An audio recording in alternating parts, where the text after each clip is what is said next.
कवि योगी ओ संत शिरोमणि जन जन हृदय में विद्यमान। कवि योगी ओ संत शिरोमणि जन जन हृदय में विद्यमान।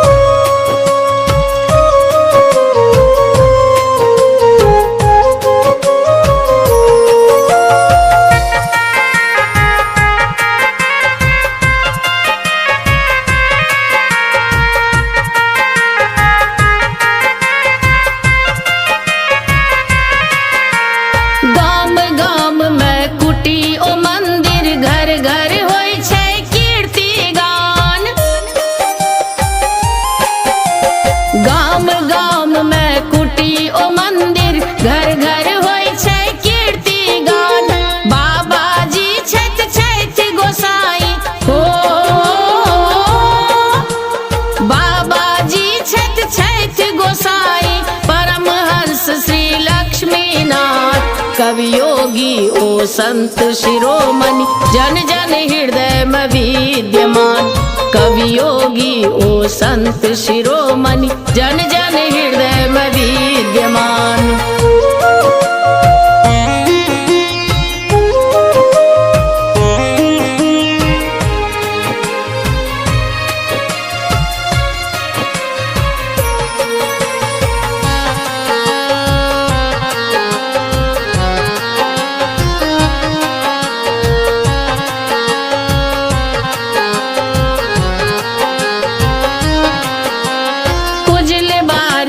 गौन मूल केर कत्यायन छन गोत्र प्रमाण।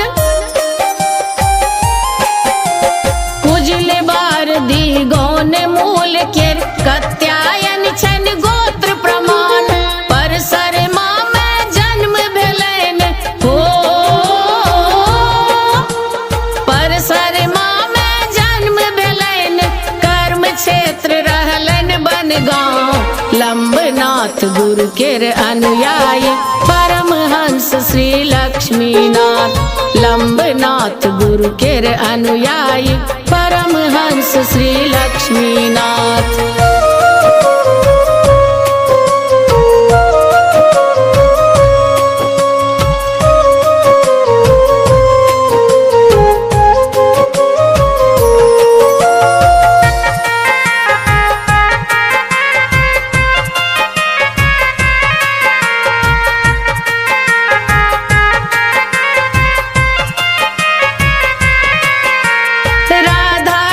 शिव भक्त महान शिष्य हिनक क्रिश्चियन जॉन।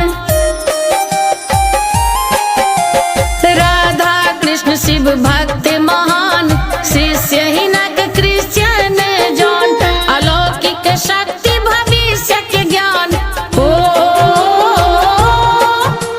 अलौकिक शक्ति भविष्य के ज्ञान। बाबा जी कुटी प्रत्यक्ष प्रमाण।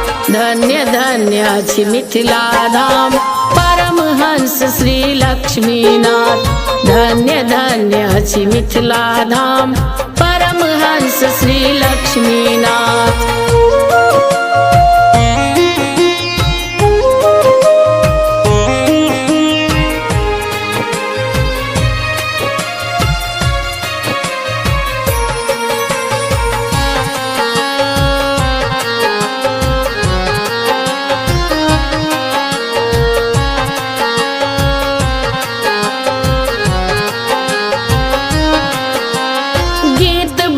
लिखलन ओ ढेरी अम्बे आब उचित नहीं देरी।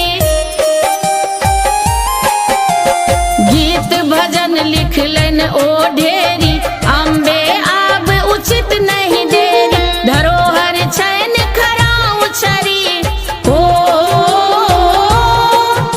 धरोहर छैन खराउ छरी, उठी भोरे कहू हरि हरि, मिल करी हम सब गौरव गान, परमहंस श्री लक्ष्मीनाथ, मिल करी हम सब गौरव गान, परमहंस श्री लक्ष्मीनाथ। बाबा जी छठ छठ गोसाई हो, बाबा जी छठ छठ गोसाई, परमहंस श्री लक्ष्मीनाथ। कवि योगी ओ संत शिरोमणि, जन जन हृदय में विद्यमान, बाबा जी छठ छठ गोसाई, परमहंस श्री लक्ष्मीनाथ, बाबा जी छठ छठ गोसाई, परमहंस श्री लक्ष्मीनाथ, परमहंस श्री लक्ष्मीनाथ, परमहंस श्री लक्ष्मीनाथ।